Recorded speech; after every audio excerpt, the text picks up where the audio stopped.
Buenas noches, gracias Paul, felicitaciones por el evento, felicitaciones por el texto y felicitaciones por tercamente desde varios frentes seguir impulsando una reflexión de fondo sobre la minería, su historia, las visiones que están detrás, la expansión en tiempos recientes, las políticas públicas que la alimentan, los conflictos que se generan y las alternativas que desde la propia acción del movimiento social y también, por supuesto, desde el análisis crítico y de la elaboración intelectual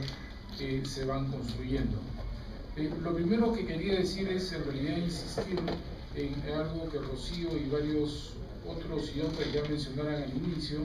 que es la manera como este libro logra enhebrar en una sola trama enfoques conceptuales, análisis sobre la evolución de la minería, una discusión a fondo a partir de ciertos casos del movimiento social y de las transformaciones institucionales que esto trae como resultado de los conflictos, ir a fondo en el tema Conga,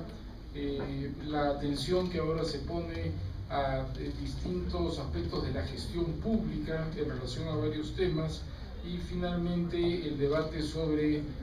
transiciones construidas en base a la crítica del estado actual de las cosas, la crítica del modelo que articula el estado actual de las cosas y el afán por tener fantasías, por construir alternativas, por imaginar cosas diferentes y pelearlas, ¿no? Entonces es increíble el libro porque combina todo y todo esto está mezclado además con testimonios de vida de dirigentes como ha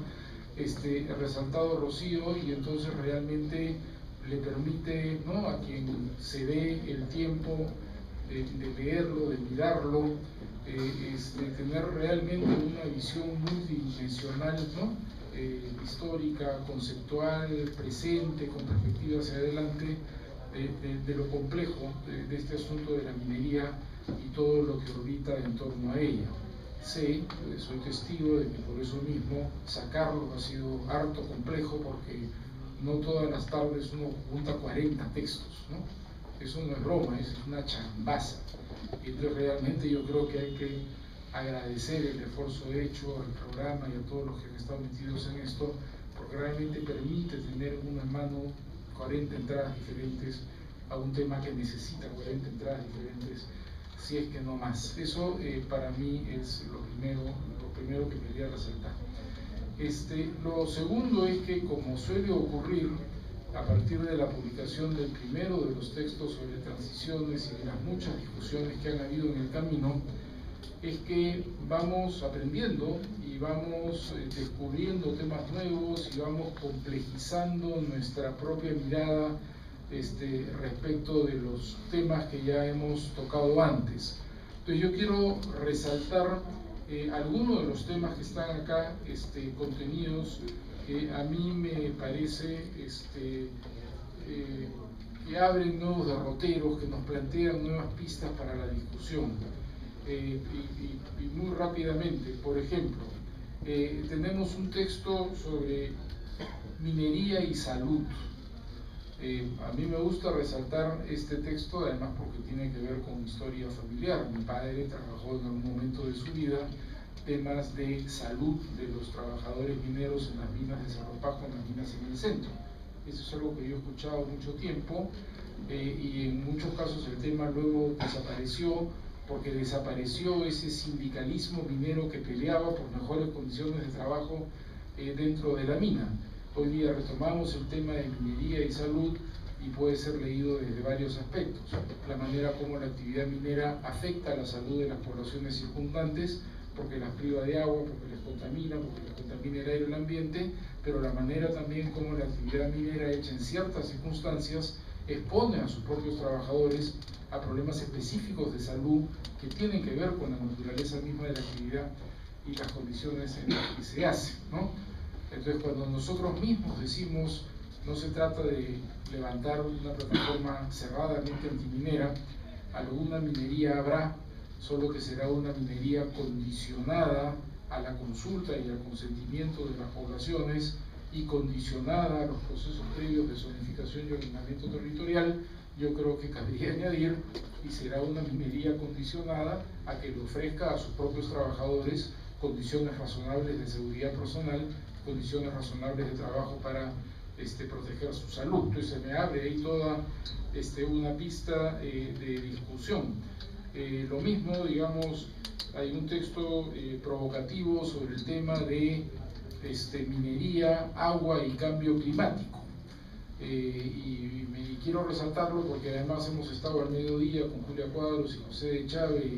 ahí en cooperación conversando cómo armar un reporte que realmente le meta diente al tema, ¿no?, de minería y cambio climático, mirando cómo la minería agrava un efecto negativo del cambio climático, que es el estrés hídrico, porque se chupa mucha agua, porque destruye fuentes de agua y porque contamina fuentes de agua, pero también cómo la minería consume energía. Y si esa energía es de una matriz energética sucia, entonces estamos mirando no solamente el impacto directo de la actividad minera como tal, ¿no es cierto?, sino el impacto indirecto de la actividad minera en tanto arrastra una matriz energética sucia que emite gases de efecto invernadero, sea por la vía de quemar energía fósil sucia tipo petróleo, sea por la vía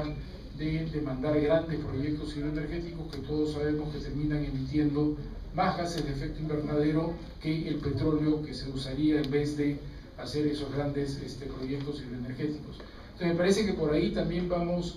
explorando temas de frontera, temas nuevos que no estaban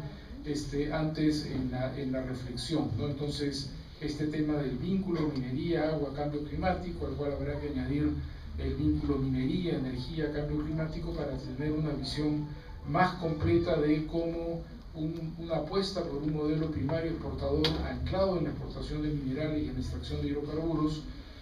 puede ser completamente incompatible con la obligación que los países y las personas tenemos que autoimponernos de limitar nuestra huella ecológica, de limitar las emisiones, de impedir sobrepasar este terrible límite de los 2 grados, ¿no?,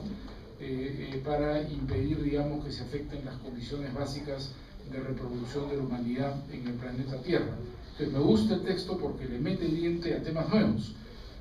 Yo he leído el texto rapidito de Mar sobre el tema del agua.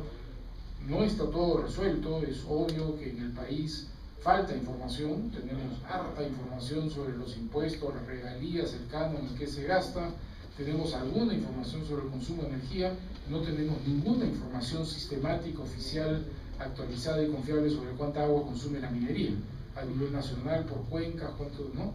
contamina, cómo contribuye al retroceso de glaciares. Es obvio que son aproximaciones iniciales, un tema que es harto complejo, pero lo bueno es que los pone en la agenda, ¿no? A mí ese me parece un tema de frontera. Minería, modelo primario exportador, cambio climático, hay una primera entrada, faltan otras, pero se abre torcha. Una tercera cosa que quería resaltar es que es impresionante cómo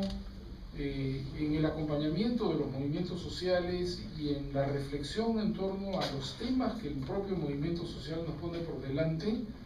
en primer lugar acumulamos análisis, conocimiento y alternativas frente a un conjunto de temas institucionales que hace unos años seguramente no hubiéramos sabido, ni siquiera hubiéramos querido, porque no le dábamos importancia, discutir en detalle, ¿no? Entonces en el texto uno encuentra detalles sobre temas de gestión pública, ordenamiento territorial, hay un texto, ¿no?, de Silvia Pazún y Alejandro Chirinos, Javier Han que discute en detalle el tema de la consulta, Luis Víctor también entra a consultas, Ana Leiva discute de manera más general la gestión ambiental, Juan Aste valoración, compensación, protección, Javier Arellano mecanismos de distribución del canon y bueno, ya Pedro Frank en una cuestión más clásicamente del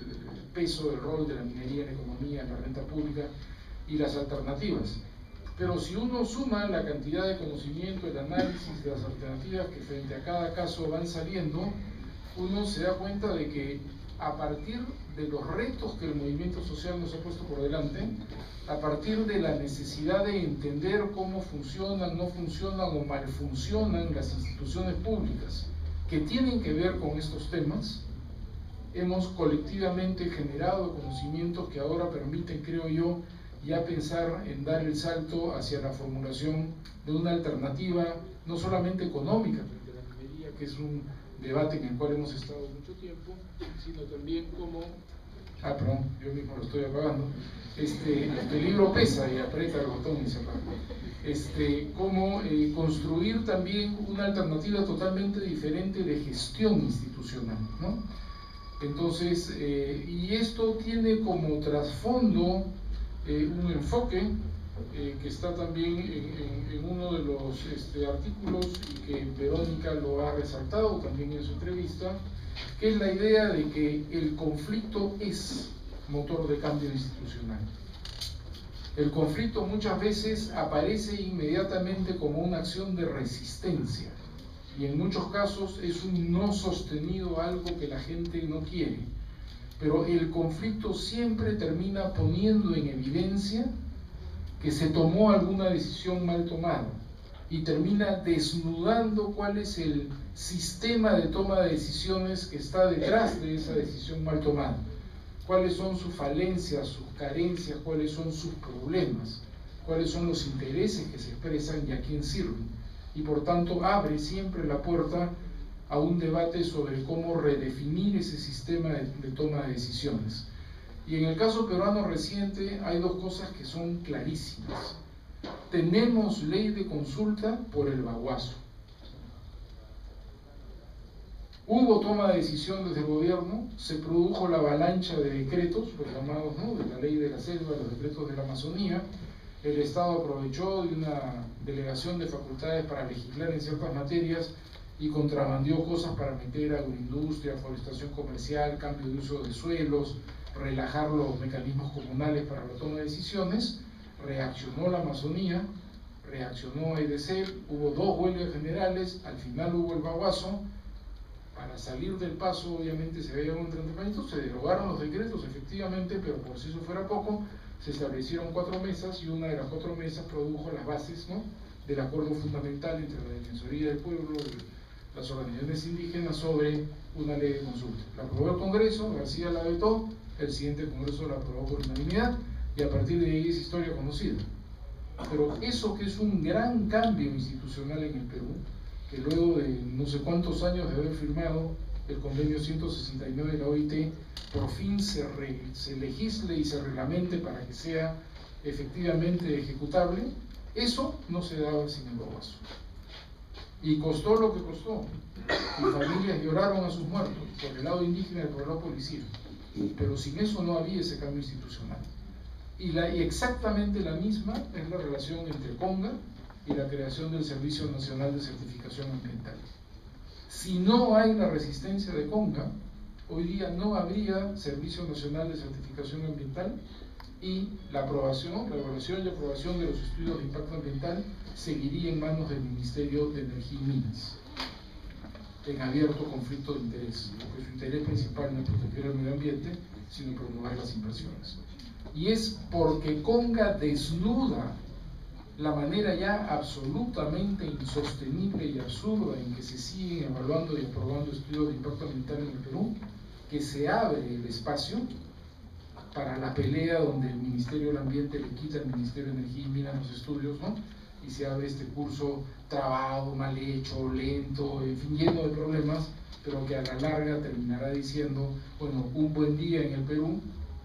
y fue el último país en América Latina en hacer eso, para nuestra vergüenza, pero un buen día en el Perú a alguien se le ocurrió que el Ministerio del Ambiente tenía que hacer su chamba, que es cuidar el ambiente y por tanto evaluar y aprobar los estudios de impacto ambiental, y no el Ministerio de Energía y Minas o cada uno de los ministerios que promueven proyectos de inversión. Pero en conversas en privado lo reconocen las más altas autoridades del Ministerio del Ambiente. Se nace, entre comillas, gracias a Conga. Y si el Perú ha dado un pequeño paso en su reordenamiento institucional para una mejor gestión del ambiente, 5 nombres y 5 familias enlutadas, ¿no es cierto?, a ellos se lo debemos, y a la resistencia de toda la organización bandera de Cajamarca en torno al tema Conga. Entonces me parece que hay bastante avance en términos de análisis institucional y hay una mirada más de fondo que nos dice el cambio institucional en muchos casos nace por el conflicto. Es el conflicto el que desnuda las cosas que no funcionan y que obliga al país a pensar en alternativas frente a esas cosas que no funcionan. En este caso, ley de consulta y traslado de los estudios de impacto ambiental de los ministerios que promueven las inversiones al Ministerio del Ambiente. Falta, por supuesto, el diseño es centralista, los gobiernos regionales y locales no están, el Ministerio del Ambiente no le da la gana de terminar de sacar ley de ordenamiento territorial, hay varias peleas que faltan, pero indudablemente es mejor que esté en ambiente a que esté en energía y minas. Y finalmente, claro, ya toca acá ser juez y parte, pero la última sección, como debe ser, tomando de todo lo anterior y bebiendo de todas estas fuentes, yo diría 1, 2, 3, 4, los últimos 4 textos nutridos de los previos 36, ¿no? Ya exploran, digamos, el tema de las alternativas al desarrollo, ¿no? En este caso, con José nos tocó preparar un texto sobre una nueva minería en el Perú, que después terminó siendo la base, ¿no? El corazón, digamos, de un texto que terminó siendo suscrito por organizaciones políticas de izquierda, ecologistas, progresistas y sobre todo por un conjunto amplio de organizaciones sociales que se llama Por una nueva minería en el Perú. Entonces es un documento mucho más rico, digamos, que aquel que está acá por los tiempos, ¿no es cierto? Porque es un documento que fue sometido a algunas consultas y revisiones, pero que en fin, a mí me parece un ejemplo súper interesante de cómo desde el propio movimiento social y desde quienes, desde la actividad académica, de la reflexión, de la investigación, del activismo ilustrado, como quieran llamarlo, hemos escogido acompañar al movimiento social y estar atento a las preguntas, ¿no? Y a las reflexiones que de ahí surgen, y luego cómo llevando esto a nivel de formulación de políticas públicas y consultándolo con partidos y con organizaciones sociales, cómo puede salir para un sector, en este caso la minería, una propuesta, yo diría, bastante redonda, que plantea alternativas serias de cómo esto podría ser manejado de manera diferente, cautelando derechos humanos, protegiendo los derechos del ambiente, protegiendo los derechos de pueblos indígenas, pensando no solamente en la rentabilidad de corto plazo, sino en la sostenibilidad de las cosas en el mediano y largo aliento. Y me atrevo a decir que debiéramos ser capaces de hacer lo mismo para la pesca, de hacer lo mismo para la agricultura, de hacer lo mismo para el turismo, de hacer lo mismo para la gestión del agua, como un tema transversal, digamos, que toca a todos los sectores antes mencionados, y así sucesivamente, de ir construyendo, digamos, colectivamente en esta interacción entre la reflexión académica, política y la acción social y los actores del movimiento social, ir construyendo alternativas coherentes, articuladas, estratégicas frente a cada uno de estos nudos, digamos, que enfrentamos en el país, en donde el uso de los recursos naturales ha sido capturado por sectores de gran empresa monopólica en alianza con un Estado que lo único que piensa es en la renta que va a conseguir para el presupuesto del próximo año y que no piensa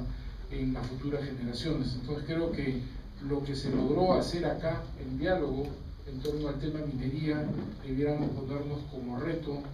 abrir más la cancha y trabajar otros sectores, y de esa manera ir construyendo poco a poco y a pedazos las bases programáticas, ¿no? De una propuesta de manejo político sustantiva y radicalmente diferente del país, que no sea administrar un poquito mejor lo que ahora encontramos, sino realmente darle vuelta y repensar las cosas desde una raíz diferente. Muchas de estas propuestas sobre nueva minería y muchos de los temas que están aquí tratados de manera parcial en torno a aspectos de la institucionalidad,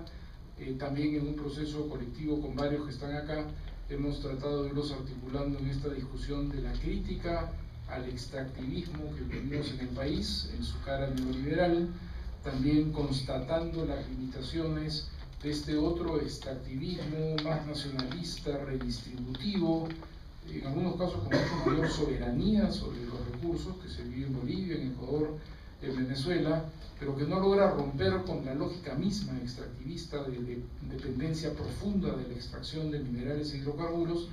y hemos articulado muchas de estas ideas en lo que ya colectivamente creo que es un producto con copyright, mucha gente lo hizo, es esto que llamamos la transición post-extractivista, ¿no? La apuesta por algo que se base fundamentalmente en el uso sostenible de los recursos naturales renovables y no esta apuesta ciega que se basa en el uso insostenible de recursos naturales no renovables. Y creo que al final esa es la tarea, ¿no? De ir construyendo una reflexión colectiva que nos permita imaginarnos como este colectivo y como varios otros colectivos, un país que podamos manejar de manera radicalmente distinta, de manera tal que combinemos la satisfacción de las necesidades de las generaciones presentes con la preocupación por que las futuras generaciones dispongan de una dotación mínima de recursos naturales renovables sobre las cuales construir sus propias opciones de vida. Gracias.